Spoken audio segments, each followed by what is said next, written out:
Pagi ini kita akan bahas tentang hukum mendoakan orang lain dengan doa yang buruk. Jadi mendoakan agar orang lain mengalami keburukan, mengalami kesialan, mengalami kehancuran. Bagaimana menurut Islam ini? Sebelum itu para jamaah, mari kita baca hadis yang agak panjang. Hadis riwayat Al-Bukhari dalam kitab Al-Adabul Mufrad. Ya. An Abi Hurairah, dari Abu Hurairah, qala, dia berkata, sami'tu, aku mendengar Rasulullah sallallahu alaihi wasallam yaqulu, aku mendengar Nabi bersabda.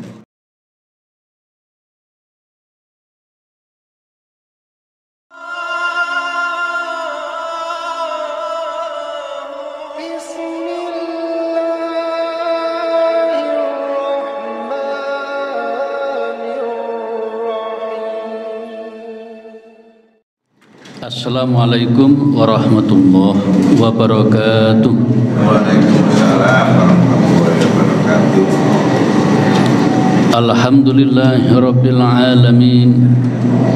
Wa bihi nasta'inu ala umurid dunya waddin. Asyhadu an la ilaha illallah wahdahu la syarikalah.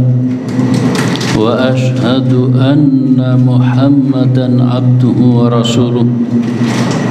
Fa usalli wa usallimu ala Muhammad wa ala alihi wa ashabihi ajma'in, amma ba'd.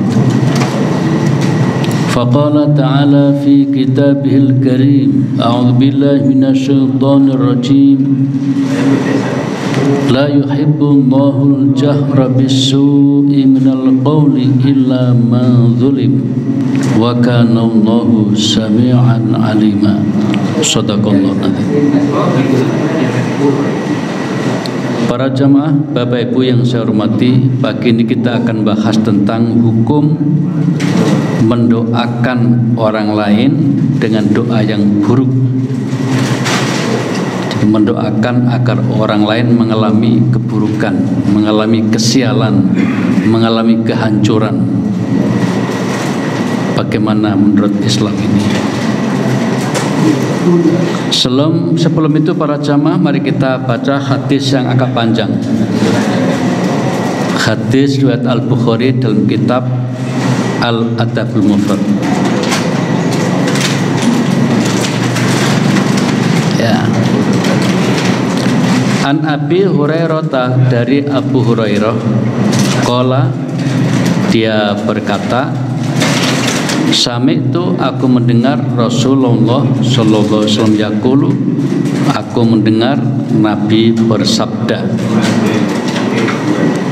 Ma takallama, tidak ada yang bicara, mauludun minan nasi, dari kalangan manusia yang dilahirkan, fi mahdin, ketika masih dalam buayan. Tidak ada manusia yang masih bayi yang bisa bicara, illa, kecuali Isa bin Maryam, Isa bin Maryam sallallahu alaihi wasallam, wa sahibu Juraij, dan bayi yang hidup di masa Juraij. Ketika Nabi menyebut dua orang ini sebagai bayi yang sudah bisa bicara, sahabat tidak mempertanyakan siapa itu Isa alaihissalam. Berarti sudah kenal siapa itu Isa alaihissalam. Tapi Juraij, para sahabat tidak tahu, asing bagi para sahabat. Maka kila, Nabi ditanya, ya Nabi Allah, wahai Nabi, wa ma sahibu Juraij, siapa itu yang hidup pada masa Juraij? Siapa bayi itu dan siapa itu Juraij? Qala, Nabi kemudian bersabda menjelaskan, fa inna Juraijan, sesungguhnya Jurej adalah kana rajulan rohiban, seorang rohib. Kalau orang Jawa ya kiai. Nah, kiai. Kalau di NTB Tuan Guru, kalau di Aceh Tengku, di Sumatera Barat Buya, di Jawa Barat Anjengan, ya kayak gitu. Itu sebutan-sebutan tokoh yang dianggap paham agama dan pengamal agama dengan baik. Iya gitu ya. Nah, rajulan rahiban, seorang rahib fi saumaatin, di sebuah tempat ibadahnya. Ya mungkin kita boleh menyebut musola lah yang lebih umum. Kalau orang Jawa langgar ya, musola lah ini.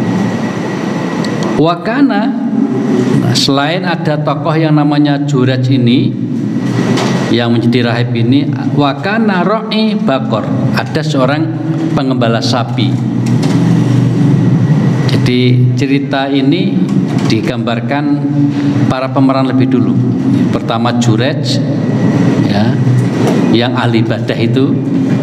Yang kedua ro'i bakorin, seorang pengembala sapi, yakwi ila asfalisomati, yang berada atau yang biasa mengembala di sekitar tempat ibadahnya Jurej. Jadi Jurej ini membangun musola di lereng gunung, kira-kira begitu. Kemudian di sekitar itu ada pengembala sapi. Nah, pemeran ketiga wakanati mur'atun min al-qaryati, ada seorang wanita desa. Ada wanita desa yang tinggal di sekitar tempat musola si Jurej ini,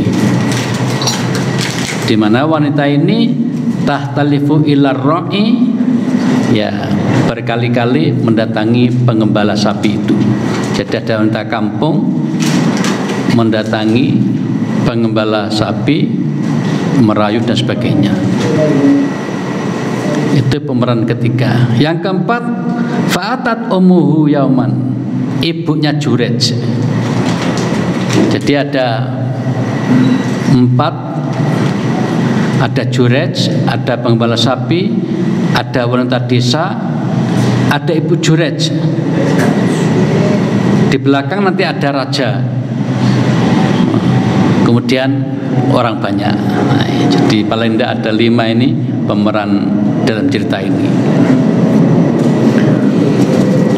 Fa'atat ummuhu, maka ibunya mendatangi Yaman pada suatu saat, mendatangi Jurej. Faqalat, maka ibu mengatakan, ya Jurej, wahai Jurej. Ibunya manggil. Saat itu wahwa Jurej yusolli, sedang sholat. Jadi ketika ibunya manggil Jurej, si Jurej sedang sholat. Faqala fi nafsi, maka di dalam hatinya mengatakan, wahwa yusolli, padahal dia sholat. Ummi wa sholati, ya apa iki, aku sedang sholat kok dipanggil ibu. Apakah aku batalkan sholatku untuk penuhi panggilan ibu, ataukah aku selesaikan dulu sholatku, begitu selesai baru memenuhi panggilan ibu? Itu yang terjadi di dalam dirinya, perang batin. Faro'a ayathira sholatu, maka dia mengambil sikap, ya kalau gitu aku selesaikan saja sholatku, nanti begitu selesai sholat baru akan aku penuhi panggilan ibu. Begitu yang dia ambil sikapnya. Begitu selesai sholat, rupanya ibu sudah nggak ada di situ. Maunya si Jurej kan menemui ibu, kok kaon ibu nanti gimana? Nah, karena ibunya tidak ada, ya sudah, tak sholat lagi aku. Nah, gitu, Jurej sholat lagi. Begitu Jurej sholat lagi, ibunya datang. Ayo apa? Di tengah-tengah sholat, ibunya manggil, Jurej, kembali perang batin. Ya apa iki? Sedang sholat ibu saya manggil. Apakah aku batalkan sholatku atau bagaimana? Rupanya pilihannya sama dengan tadi. Ya sudah, tak selesaikan aja sholat dulu, baru nanti panggilan ibu akan aku penuhi. Sama kasus seperti yang pertama. Begitu selesai sholat yang kedua ini, rupanya ibunya sudah nggak ada. Mana ibu tadi? Katanya manggil saya. Maka kemudian sudah ibu nggak ada, tak sholat lagi. Ini memang ahli ibadah orang ini ceritanya ya. Tapi boleh kita gambarkanlah seperti sholat duha itu ya. Sholat duha itu kan ada ulama mengatakan tak terbatas jumlahnya. 2 rakaat boleh, 2 rakaat boleh, tambah lagi 2 rakaat. Jadi dari 2 rakaat menjadi 4 rakaat, menjadi 6 rakaat, menjadi 8 rakaat. Yang umum itu hadisnya. Tapi ada yang membenarkan 10 rakaat, bahkan 12 rakaat. Tapi pernah suatu ketika, nggak selalu, sholat di waktu duha itu 12 rakaat. Ada hadisnya sahih. Lalu ada ulama mengatakan kalau begitu jumlah sholat duha itu tak terbatas, minimal 2, kalau mau ya sekuatnya. Nanti bisa diterapkan ketika hari Jumat. Hari Jumat itu bahkan boleh sholat sampai 100 rakaat kalau mau. Jadi mulai pagi jam 8 masuk ke masjid, sholat 2 rakaat, 2 rakaat terus. Itu namanya sholat al-intidhar, sholat sambil menunggu khotib naik mimbar. Waktunya waktu duha kan. Nah, karena sambil nunggu Jumat maka disebut sholat intidhar, itu ceritanya. Ya sama-sama sunnah. Nah, mungkin kita agak paham kalau menggambarkan perilaku jurat itu kayak ini, kira-kira sholat duha yang berulang-ulang gitu ya. Nah, para jamaah, begitu sampai yang ketiga kali sholat, ibunya datang lagi, ibunya manggil lagi, jurat. Lam yujibha, jurat tidak memenuhi panggilan ibu. Sudah panggilan yang ketiga, akhirnya ibunya marah, getem, marah. Ya opo anak seperti ini dipanggil ibunya kok enggak memenuhi panggilannya, kok gak ngereken. Nah, itu kira-kira ya. Saking marahnya ibu ini, maka kemudian berdoa dengan doa buruk untuk anaknya itu. Nah, itu di atas itu, la amatakallahu ya jurej hatta tungdharu fi wajhil mumisat. Bahasa sederhananya, semoga Allah sebelum engkau mati nanti ya memberikan pelajaran pada dirimu, di mana kamu nanti akan dilihat oleh wanita-wanita pelacur, dipertontonkan pada wanita-wanita pelacur dalam keadaan terhina. Ibu sampai tega doa jelek, doa buruk kepada anak seperti itu kan berarti kan dalam bahasa Rama karena sudah terlalu. Sudah terlalu. Bagi ibunya terlalu, udah 3 kali manggil. Apa yang terjadi berikutnya? Nah, ini tadi kan babak pertama, babak kedua sekarang. Semua syarafat, ibunya pun pergi ya.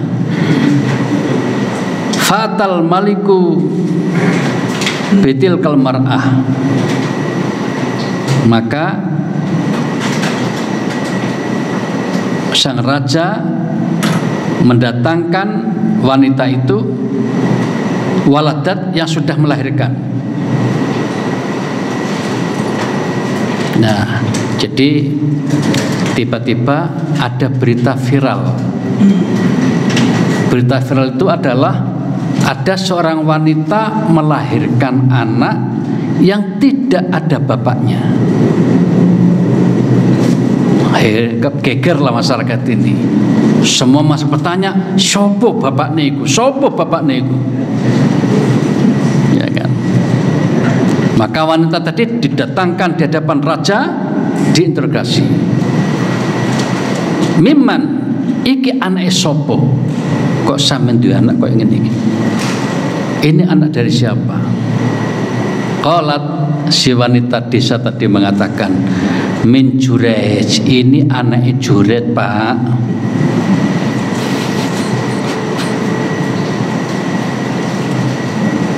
Qala, lalu raja ingin mendapatkan kejelasan, ashabu sam'ah, apa sing tinggal di tempat mushola itu yang dikenal ibadah itu, apa itu orangnya? Qalat, kata perempuan, na'am, nggih, itu orangnya, yang jadi bapaknya si bayi ini. Marahlah sang raja ini, ganti raja yang marah ini. Kenapa marah? Orang yang dikenal baik selama ini, ahli ibadah dan sebagainya, loh kok begitu kelakuan ini? Dianggap menzinai perempuan itu sampai melahirkan anak itu. Maka dengan kemarahan itu sang raja mengatakan, ahdimu atau kalau gitu hancurkan saja tempat ibadahnya itu, kurang ajar. Waktu nibihi, dan orangnya Juret itu seret gelandang ke sini, kira-kira begitu.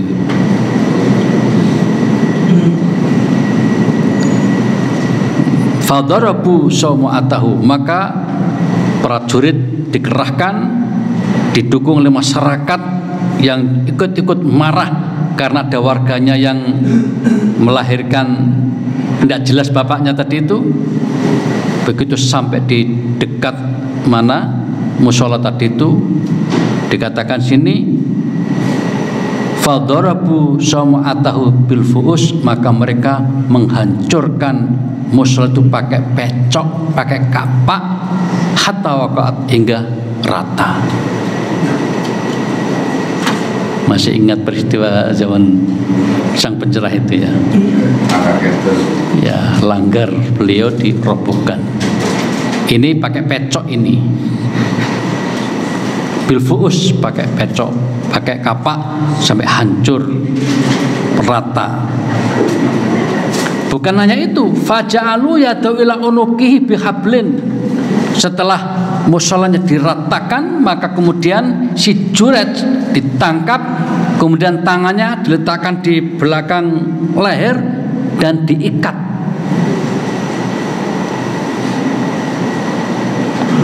Kemudian digelandang, thumman talaqabi famar bi alal mumisa. Kemudian digelandang, diseret dari tempat mushola tadi ke istana raja.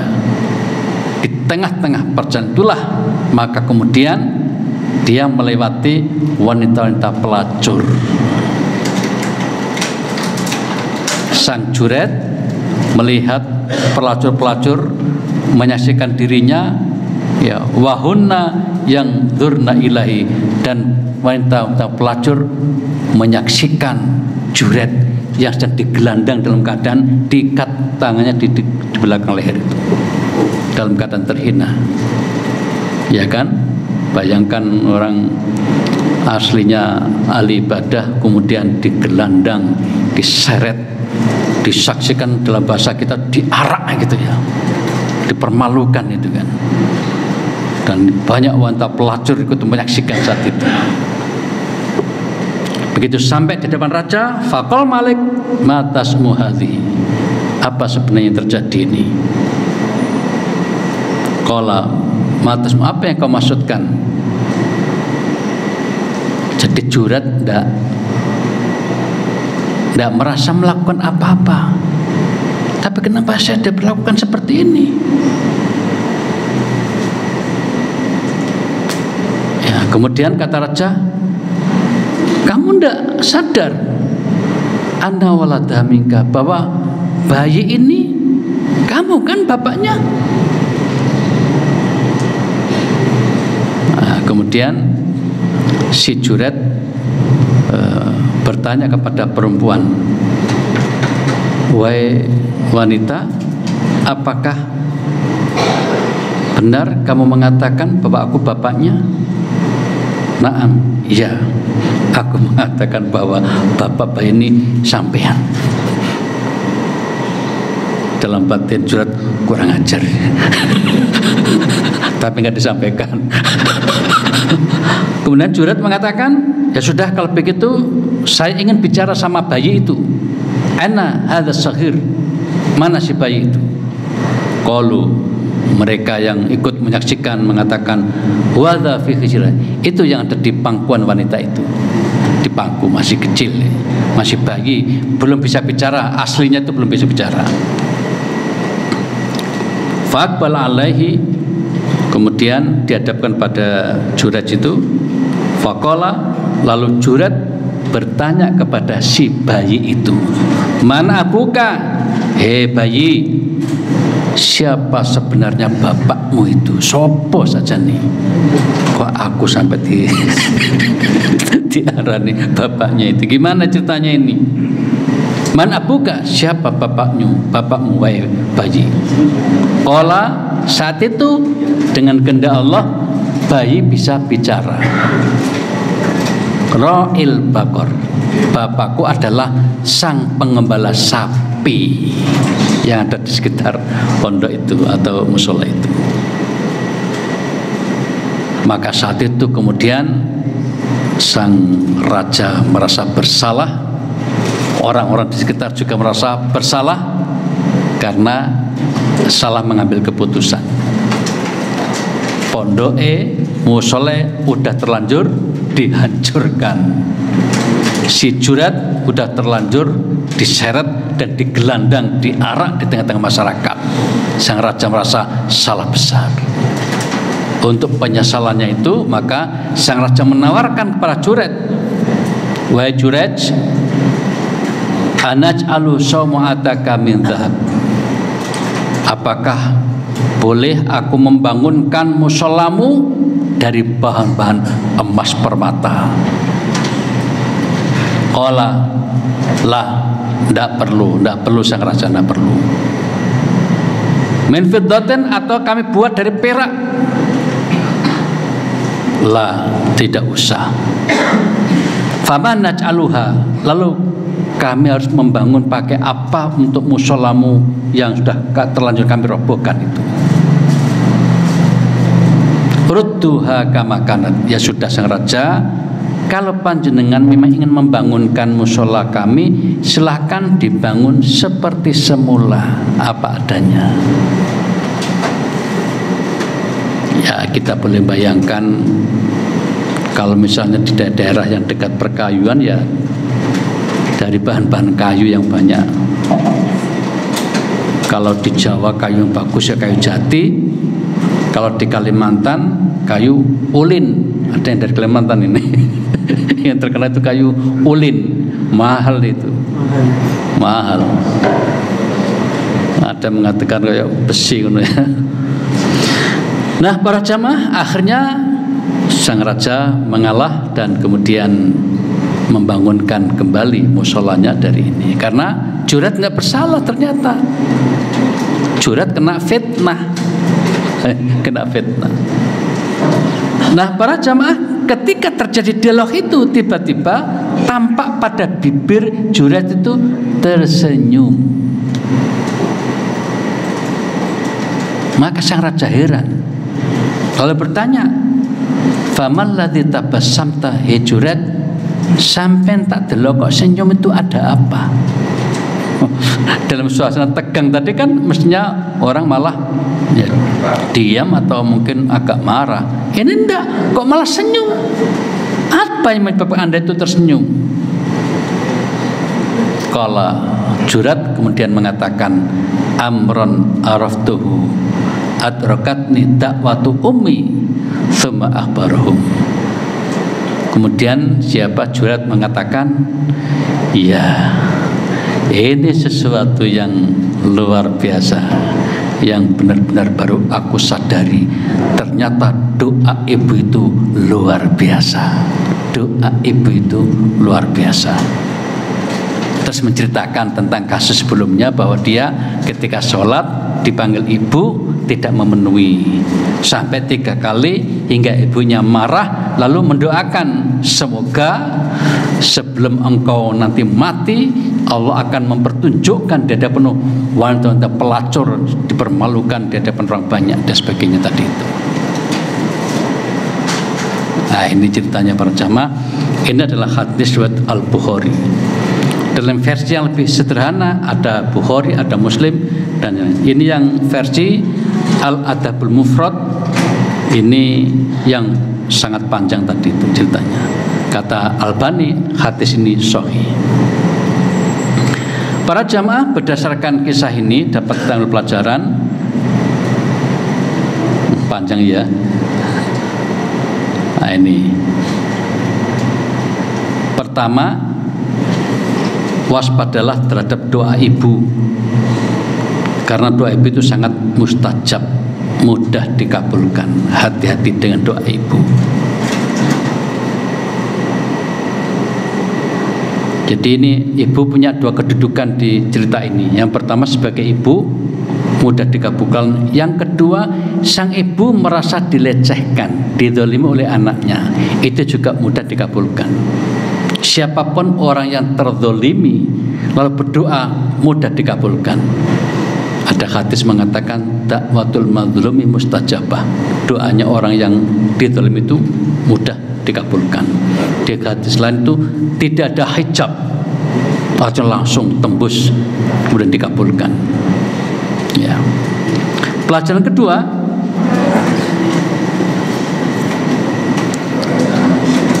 pertama untuk ibu, hati-hati kalau berdoa, doa buruk untuk anaknya, hati-hati. Sedapat mungkin jangan sampai ibu itu mendoakan jelek untuk anak-anaknya. Karena apa? Mudah dikabulkan. Jadi kasus ibunya Jubair tadi itu berdoa dikabulkan oleh Allah itu, sampai si Jubair akhirnya tersenyum, menyadari betul ternyata luar biasa doa ibu itu. Ya, di saat dia dalam penistaan tadi ya, dinistakan oleh banyak orang, difitnah oleh perempuan tadi itu ya, dia akhirnya sadar ini semua karena doa ibu. Ibunya marah karena merasa tidak diperhatikan oleh anaknya, telah mendoakan dengan doa, di kemudian dari dapat fitnah itu. Kemudian para jamaah, selain untuk ibu, untuk yang lain semuanya, apapun kondisinya, usahakan untuk tidak mendoakan buruk pada orang lain. Usahakan. Tapi bukan berarti tidak boleh. Illa man zulim, kecuali orang dalam keadaan teraniaya, dia boleh mendoakan buruk untuk orang lain. Seperti kita mendoakan semoga orang-orang Israel yang jahat itu ya, mengalami apa begitu ya. Nah, itu boleh. Itu pun kalau dalam keadaan terpaksa ya. Artinya dalam kondisi tertentu, kalau masih orang per orang walaupun orang Israel, mungkin doa kita tidak perlu sampai dia hancur, enggak. Kalau Nabi biasa mendoakan tuh semoga dia dapat hidayah kan gitu. Jadi mendoakan buruk betapapun aslinya tidak baik. Ya. Nah, para jamaah, Allah mengingatkan dalam Al-Quran surat An-Nisa 148. La yuhibbullahul jahra bisu'i minal qawli. Allah tidak menyukai perkataan buruk yang diucapkan secara terus terang. Illa man zulim, kecuali orang yang dizalimi atau teraniaya. Wa kana Allahu sami'an alima. Allah Maha mendengar lagi Maha mengetahui. Ayat ini kalau kita baca mungkin tidak paham kita maksudnya ya. Allah tidak menyukai perkataan buruk yang diucapkan secara terus terang, kecuali oleh orang yang dizalimi. Apa maksudnya itu perkataan buruk? Kemudian kenapa orang yang dizalimi kok boleh? Nah, ternyata Oleh ulama ahli tafsir Ibnu Katsir mengartikan yang dimaksud dengan Allah tidak menyukai perkataan buruk secara terus terang adalah Allah tidak menyukai doa buruk, doa untuk kesialan orang lain. Allah nggak suka. Jadi kita itu sedapat mungkin jangan sampai mendoakan orang lain mengalami keburukan, mengalami kesialan, mengalami kehancuran. Jangan sampai mendoakan buruk seperti itu.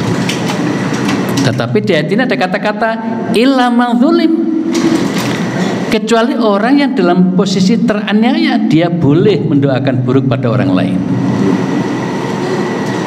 Ini wa kana Allahu sami'an alima, Allah Maha mendengar, Maha mengabulkan doa maksudnya.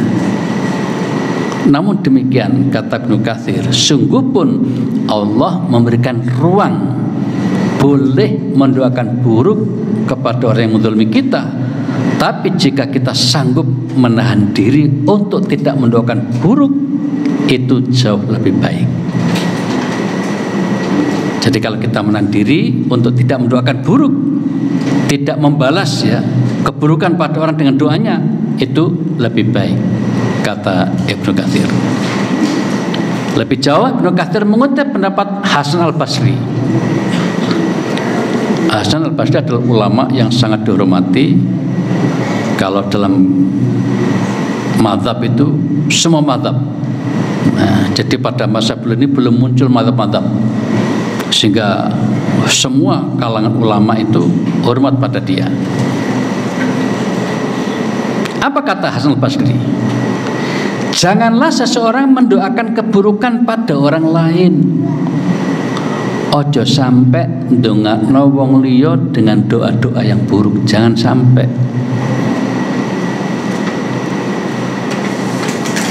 Tetapi katakanlah dengan ucapan kalau berdoa itu, Allahumma ya Allah a'inni, tolonglah aku alaihi, dari kezaliman dia. Tolonglah aku ya Allah dari kezaliman dia. Wastakhrij hakimin, ya Allah bebaskan hakku dari cengkeraman dia.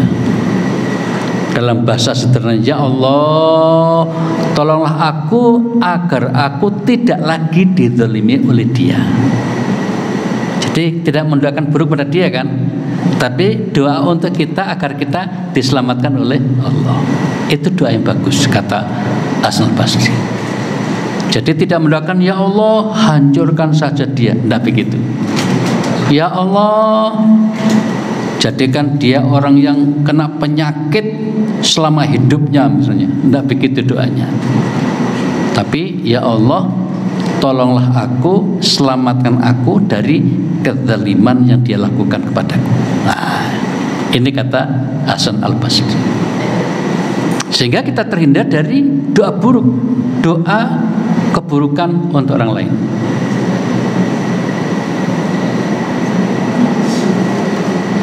Nah, tapi di sisi lain ayat tadi mengatakan illa man zulim, kecuali orang yang dizalimi boleh mendoakan buruk. Ini terpaksa. Makanya lalu muncul doa kunut nazilah itu. Di antara isi doa itu kan, ya Allah hancurkan mereka itu. Maksudnya kalahkan mereka dalam perang. Nah, itu diizinkan kalau sudah benar-benar merasa terzalim oleh pihak lain. Nah, seandainya masih sanggup menahan diri dari doa seperti itu masih lebih baik. Ini kutipan dari Syekh Hasan Al-Basri oleh Ibnu Katsir dalam tafsirnya, Tafsir Al-Qur'an Azim, yang lebih populer dengan istilah Tafsir Ibnu Katsir. Kemudian para jamaah, Imam Al-Ghazali mengatakan mendoakan dan mengharapkan kebinasaan atau kesialan atas orang lain adalah perbuatan yang tercela dalam Islam. Ini perlu kita camkan baik-baik. Jadi betapapun ya mengharapkan agar orang lain itu sial, agar orang lain itu hancur, itu perbuatan yang tidak terpuji dalam Islam.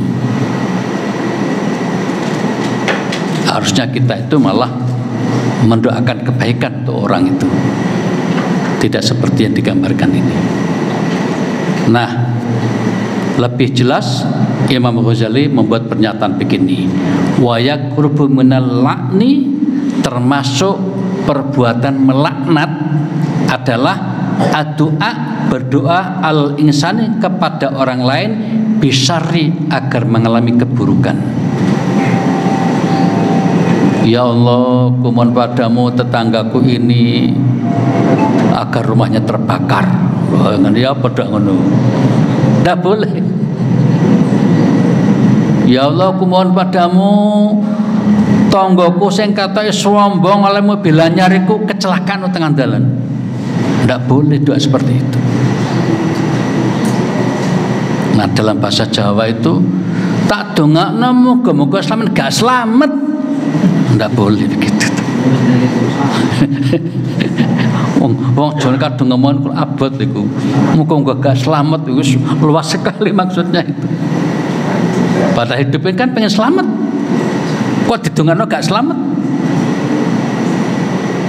Nah, di sini ada contoh oleh Ghazali, Imam Ghazali, la asahallahu jismahu wala salamallahu. Ya Allah, kumohon padamu agar orang ini gak sehat meneh badane, ben sakit-sakitan gitu, kira-kira begitu, dan semoga orang ini gak selamat. Ini doa semacam ini mazmum, kata Ghazali, tercela, tidak boleh, termasuk akhlak yang tidak terpuji. Nah, para jamaah, lalu bagaimana? Dikatakan oleh Al-Ghazali, usahakan untuk menahan diri, menutup mulutnya, menghentikan lidahnya dari doa-doa yang buruk, walaupun dalam keadaan teraniaya. Sebab apa, kata Ghazali? Kalau orang itu dalam keadaan teraniaya, umumnya marah. Kalau orang sudah marah lalu berdoa, itu biasanya bisa berlebihan dari yang dia rasakan. Mungkin contoh misalnya dia ngelamar pekerjaan, udah jelas umumnya Anda dinyatakan lulus, semuanya gak karo-karuan, terus ngomong karo tonggo-tonggone. Dia cerita pada siapapun untuk menggambarkan kesenangannya diterima itu, tiba-tiba gak jadi. Loh, dia mendengar berita bahwa sang penguasa ini mengalihkan pada orang lain yang diterima, kan berarti dia dizalimi itu. Saking marahnya dia itu, dia malu kan, kadung cerita pada orang, maka dia mendoakan buruk kepada orang tadi dengan doa yang berlebihan. Ya Allah, kumohon kepadamu agar dia dan seluruh keturunannya dihancurkan. Tidak boleh begitu itu. Doa seperti itu, kata Imam Ghazali, itu juga zalim namanya itu. Orang dizalimi kemudian mendoakan berlebihan, itu juga zalim, kata Imam Ghazali. Karena itu kalau bisa ya sudahlah, jangan mendoakan balik dengan doa yang buruk kepada orang, jangan. Ini akhlak ya. Ya, kecuali tadi itu kalau kasus Israel itu kan sudah membabi buta itu ya. Kita tidak bisa menghitung lagi kerugian itu berapa puluh, ya, berapa puluh ribu yang meninggal kemarin itu, dan itu masih belum selesai itu. Tapi ada doa yang bagus itu, kata Imam An-Nawawi Al-Bantani, yang paling bagus itu kalau mendoakan untuk keburukan dan sebagainya itu, maka pasrahkan kepada Allah. Ya Allah, aku telah dizalimi orang itu. Untuk membalas orang itu, ya Allah, aku pasrahkan pada Engkau apa yang terbaik dan pantas diterima oleh hambamu yang zalim itu. Nah, dia enggak menyebutkan kezaliman apa. Ya Allah, aku pasrahkan kepadamu, terserah akan Engkau apakan orang itu yang zalim itu. Itu kata Nawawi Al-Bantani, ulama kita dari Banten itu. Menarik juga itu. Para jamaah, secara umum saya mencoba merenungkan juga itu. Kalau kita mendoakan dengan doa-doa yang berlebihan, itu sakitnya kepada kita juga.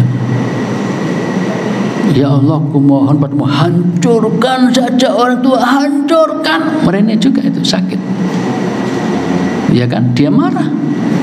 Tapi bayangkan dengan kebalikannya, ya Allah, Engkau adalah maha bijaksana, Engkau adalah maha tahu atas segala-galanya. Kupasrahkan saja ya Allah kepadamu, apa yang lebih baik Engkau berikan pada orang itu. Enteng di sini. Akan lebih bagus lagi jika kita mendoakan kebaikan untuk orang itu. Ya Allah, orang yang telah menzalimi aku itu, berikan dia hidayah, berikan dia kesadaran. Itu tambah bagus. Bukan hanya bagus untuk orang itu, untuk hati kita juga membaik. Gitu loh. Tapi kalau kita mendoakan buruk, itu kayaknya ada luka di hati kita, sehingga kita ikut merasakan tidak nyamannya itu.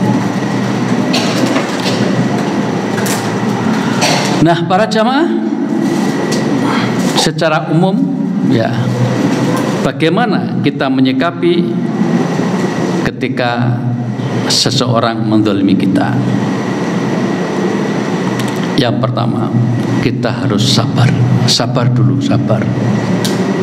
Jangan cepat-cepat balas. Jangan cepat-cepat balas.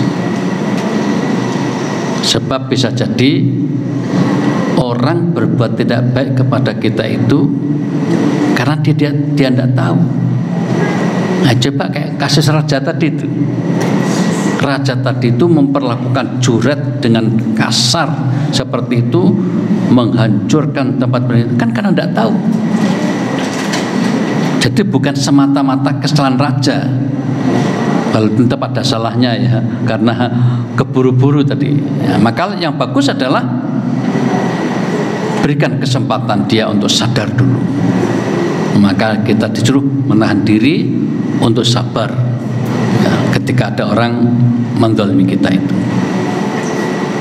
Setelah itu kemudian berdoalah ketika ada orang menzalimi kita itu, dengan doa agar kita lepas dari kezalimannya.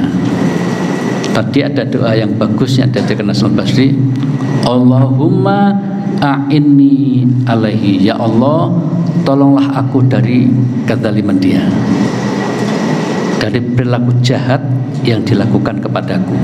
Allahumma a'inni alaihi wastakhrij hakim, ya Allah bebaskan yang menjadi hakku yang dia tahan itu. Nah, tadi kayak kasus SK saja wis ono, SK sudah ada itu untuk dia, tapi ditahan, nggak diberikan itu. Nah, doa kita, ya Allah bebaskan, berikan hakku itu yang sekarang masih dipegang oleh dia itu untuk diberikan kepada aku. Jadi kita tidak mempersoalkan kezaliman dia, tapi kita minta oleh Allah agar hak yang menjadi milik kita itu diberikan kita. Itu doa bagus. Ini diajarkan oleh Syekh Hasan Al-Basri. Allahumma a'inni alaihi wastakhrij haqqi minhu. Ya, mudah-mudahan kita nggak pernah doa seperti itulah ya. Itu kan menunggu kita dizalimi orang itu. Tetapi itu jogo-jogo sewaktu-waktu kita diperlakukan zalim ya, oleh pihak lain. Nabi dalam hidupnya banyak sekali mengalami kezaliman orang lain itu. Ya kan, bayangkan ketika masih di Mekah, kalau nggak ada pamannya namanya Abu Thalib itu sudah habis duluan itu ceritanya itu. Tapi karena ada pamannya, beliau masih terjaga itu, maksum tanda petik, terjaga oleh pamannya itu. Saat itu Abu Thalib menjadi kepala suku istilahnya itu di kalangan Quraisy itu. Pertama kan mbahnya siapa itu, Abdul Muthalib, itu kepala suku Quraisy. Begitu beliau wafat diganti oleh anaknya yang paman Nabi namanya Abu Thalib.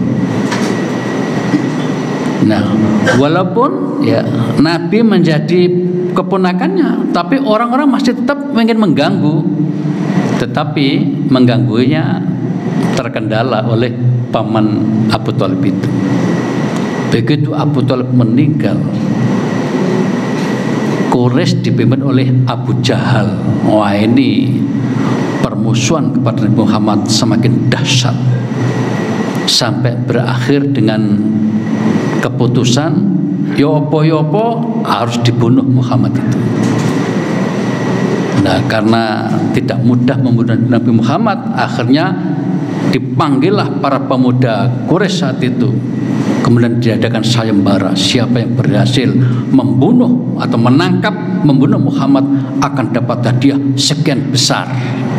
Zaman dulu kan suka menggambarkan unta gitu ya, sekian ekor unta gitu. Saking apanya ya, marahnya orang-orang itu kepada Nabi Muhammad. Mungkin kita bertanya, kenapa sih orang itu kok marah pada Nabi Muhammad? Sumber utamanya adalah karena kedengkian. Karena kedengkian. Apa kedengkiannya? Mereka yang menjadi pembesar itu merasa kalau Muhammad ini muncul, nah, kedudukan mereka akan dikalahkan oleh Nabi Muhammad SAW. Mereka tidak mau.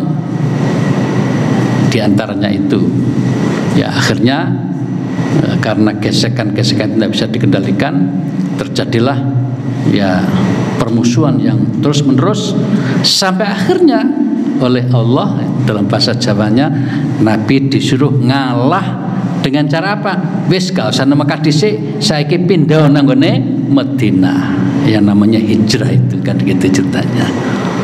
Bagi Allah kan sebenarnya kan gampang ya, dikasih aja kekuatan dahsyat manusia super itu untuk kan bisa saja, tapi enggak, Allah Maha bijaksana. Jadi faktor-faktor manusiawi yang natural itu ditunjukkan. Ya kalau memang di situ sudah enggak memungkinkan, pindah saja ke tempat lain. Di Madinah jalannya kurang lebih 400 km ya dari Mekah itu, lumayan ya.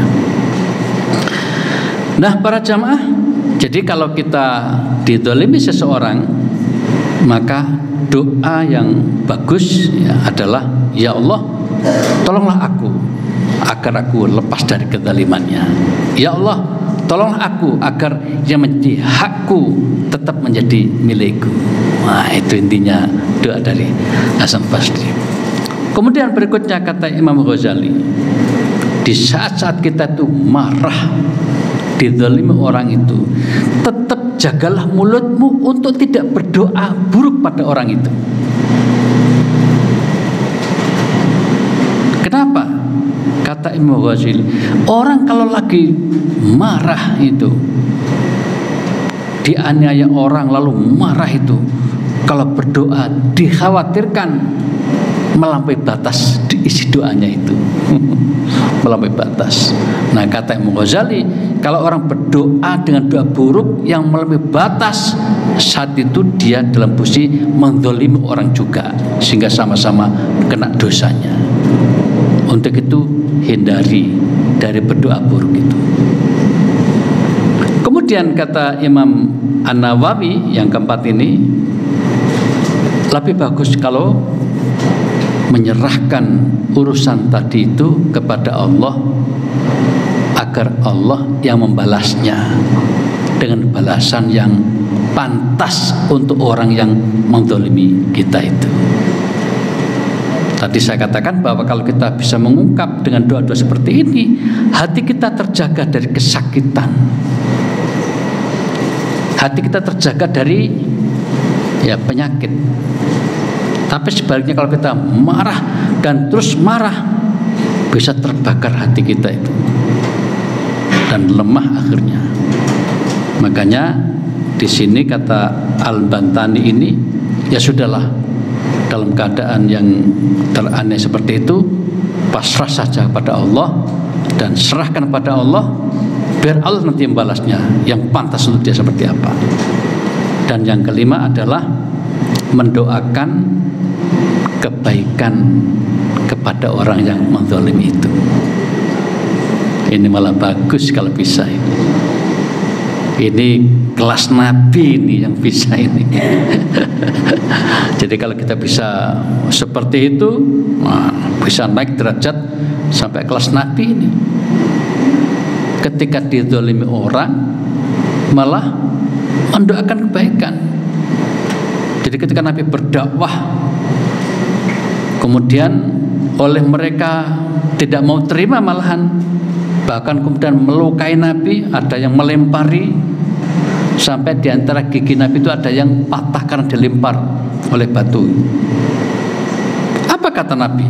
Nabi gak marah, malah mendoakan, Allahumma hdi qaumi fa innahum la ya'lamun. Ya Allah, berikan petunjuk mereka itu kaumku, dan mereka belum tahu siapa aku sebenarnya. Nah coba, Nabi terluka sebenarnya, tapi nggak dirasakan luka itu. Karena apa? Kebesaran jiwanya itu membuat beliau tidak merasakan luka yang wajarnya mestinya luka, tapi dia nggak merasakan itu. Sehingga tadi saya katakan hatinya tetap bagus, tetap bersih, tetap sehat gitu loh ceritanya. Alhamdulillah, ya Allah, berikan mereka petunjuk. Ini di satu sisi yang dilakukan Nabi, berdoa. Akan lebih bagus lagi, bukan hanya doa, tapi langsung sikap yang bagus kita tunjukkan pada orang yang menzalimi kita itu. Tapi angel, kita bisa mendapatkan contoh dari Nabi juga. Kita sering dengar ceritanya kan ya, Nabi berkali-kali diludahi, berkali-kali dilecehkan ya. Tapi Nabi malah memperlakukan baik pada orang itu. Umumnya kalau orang itu dilukai, dizalimi, marah. Kalau sudah marah, oh ya tadi itu, dalam bahasa Jawa ngesot, melaknat maksudnya itu. Sehingga muncul bahasa tak dongakno gak selamat sampean. Moga-moga gak selamat sampean nih. Muncul kalimat seperti itu. Lah itu sedapat mungkin jangan keluar dari mulut kita, kata Imam Ghazali tadi itu. Kalau mengeluarkan kalimat itu yang baik-baik saja. Semoga Allah memberikan hidayah kepadamu. Lo kan bagus. Atau langsung sikap yang bagus. Yang ditunjukkan Nabi adalah ketika Nabi dilecehkan orang itu, kemudian orang itu ternyata sakit. Kemudian apa yang dilakukan Nabi? Nabi adalah orang yang pertama sekali menjenguk dia ketika sakit itu. Sehingga orang tadi merasakan, loh, ini orang yang selama ini saya lecehkan, saya perlakukan tidak baik, kok sekarang justru yang paling baik kepadaku di saat aku sakit. Sehingga diceritakan kemudian dia masuk Islam. Itu namanya al-ihsan itu. As-Sa'bi berkata, karena Isa alaihissalam yaqul, Nabi Isa pernah berkata, innal ihsan, yang namanya ihsan itu laisa antusna ilaman asna ilaik, yang namanya berbuat ihsan itu bukan kamu berbuat pada orang yang telah berbuat baik kepadamu, iku padha ae, iku padha apike kan. Bukan itu ihsan. Ihsan yang sebenarnya adalah antuhsina ilaman asa ilaik. Engkau sanggup berbuat pada orang padahal orang itu telah berbuat buruk kepada dirimu. Itu baru namanya ihsan yang sejati. Nah, para jamaah, mungkin saya baru bisa menyampaikan ini prakteknya angel kira-kira ini. Tapi paling tidak kita sudah dapat idealisme ya, bayangan yang baik itu kayak apa gitu kan gitu ya. Ya kita cobalah suatu ketika, mungkin dalam praktek yang sederhana dulu dengan teman kita merasa kok nggak dihormati, tapi kita kok sangat menghormati ya, termasuk ini. Kita nggak dihormati orang itu, tapi kita kemudian menghormatinya dengan sedemikian rupa. Itu ihsan itu. Orang itu nggak pernah memberi sesuatu pada kita, kita sanggup memberi pada dia. Itu ihsan itu. Intinya bahwa ketika ada orang memperlakukan tidak baik pada diri kita, kok kita sanggup berbuat baik pada orang itu, itulah al-ihsan yang sejati. Muhsin orangnya. Nah, karena itu para jamaah, ya sedapat mungkin ya kita jadi orang seperti ini. Kita kembali pada yang tadi ini para jamaah. Jadi ingat pada 5 hal ini. Kalau kita dihadapkan pada sikap kezaliman orang pada kita, bersabar, kita berdoa agar lepas dari kezaliman orang, hak kita tetap dapatkan, menjaga mulut, jangan sampai berdoa dengan doa buruk, kemudian pasrah kepada Allah agar Allah yang membalasnya, dan mendoakan baik untuk orang yang menzalimi kita, bahkan kalau bisa berbuat baik pada orang itu. Jadi kembali pada cerita yang tadi para jamaah, sang ibu, hadis itu pelajaran untuk dua belah pihak. Bagi ibu, hati-hati jangan sampai mendoakan buruk pada anak. Itulah akibatnya. Jadi anak, jadi anak juga harus hormat pada ibu. Jangan sampai kepengen berbuat baik tapi malah melecehkan ibu. Kita kan hanya sholat sunnah tadi itu ceritanya. Nah, jangan sampai kepengen khatam Quran sampai sekian kali dalam sebulan, kemudian kepentingan keluarganya tidak diperhatikan. Jangan sampai seperti itu. Demikian para jamaah yang dapat sajikan pada kesempatan ini. Selanjutnya mungkin ada pertanyaan, dipersilahkan. Monggo. Waalaikumsalam.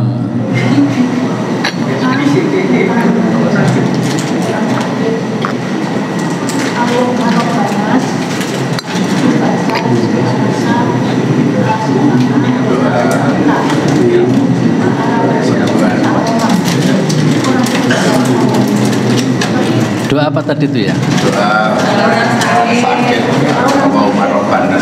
Oh iya, ya, yang ditanyakan apanya?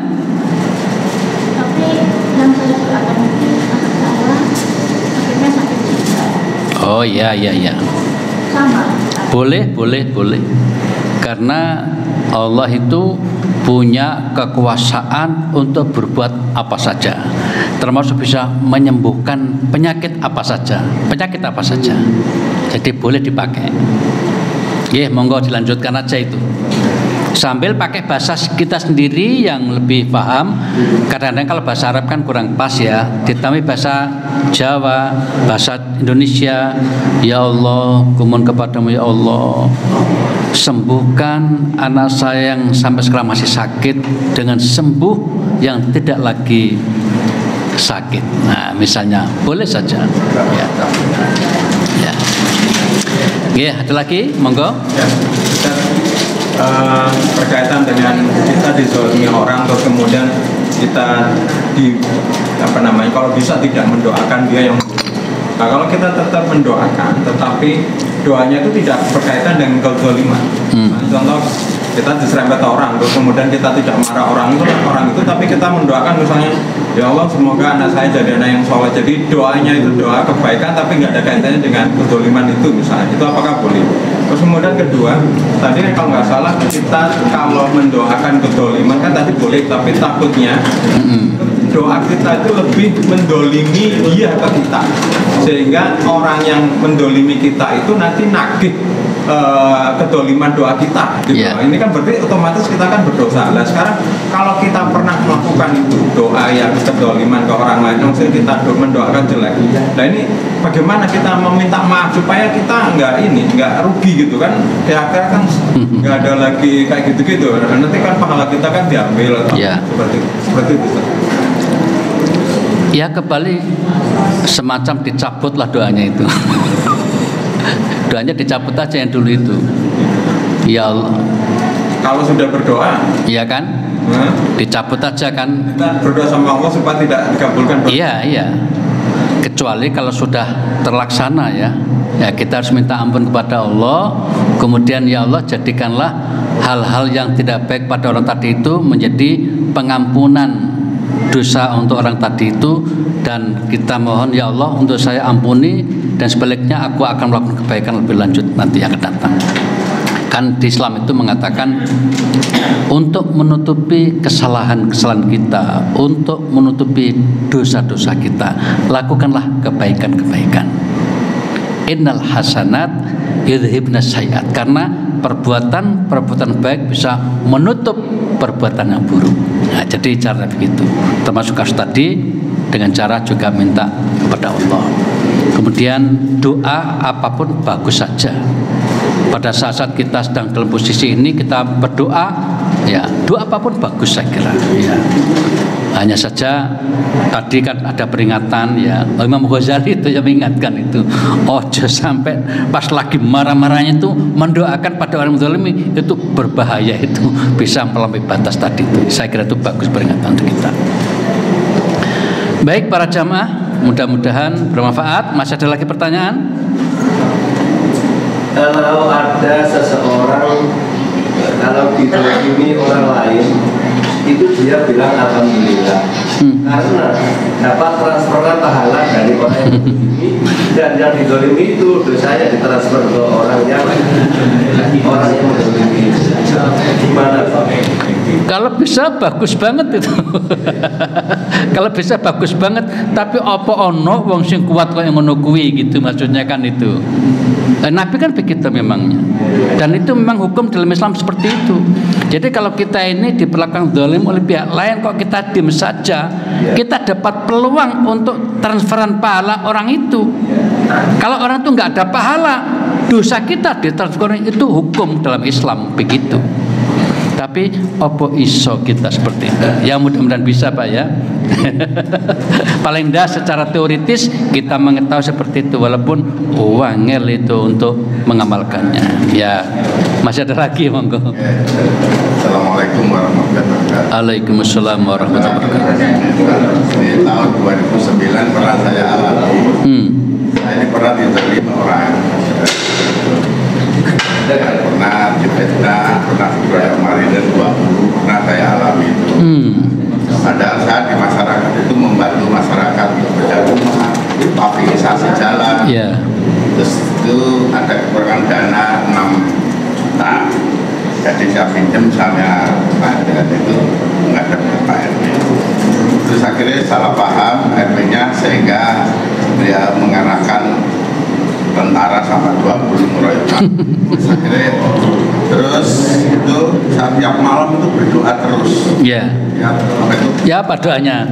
Tahun 2000. Doanya isinya apa doanya? Doanya ya Allah, ya Rahman, ya Allah, ya Rahim, kami berjuang untuk berdakwah, memperjuangkan warga yang miskin-miskin yang tidak mampu itu buat pavingisasi. Biasanya orang yang zalim saya ya Allah, berilah pengiling ya Allah orang panjang yang lebih tahu pengiling. Saya gerakan itu tapi tidak lama orangnya kecelakaan ini patah. Orang kakinya. Iya itu doanya itu mustajabah betul. Iya. Itu Imam Nail Al-Bantani tadi itu, ya. Waktu persidangan marinirnya juga dipecat. Dengan doa-doa pengilingnya. Ya. Saya kira ini, ya, ini namanya testimoni. Orang yang mendolimi. Ya, itu kan bagus. Jadi kita tidak ingin orang seperti apa, tapi serahkan pada Allah. Imam Nawawi Bantani tadi itu. Tahu untuk pengiling itu ya. Pernah saya alami. Yang keempat ini ya, yang keempat ini, itu pas itu. Jadi semacam testimoni, dan itu harus hati-hati kita. Karena Nabi sendiri sudah menyatakan bahwa doanya orang yang terzalim itu mustajabah, tidak ada hijab ya antara dia dengan Allah SWT.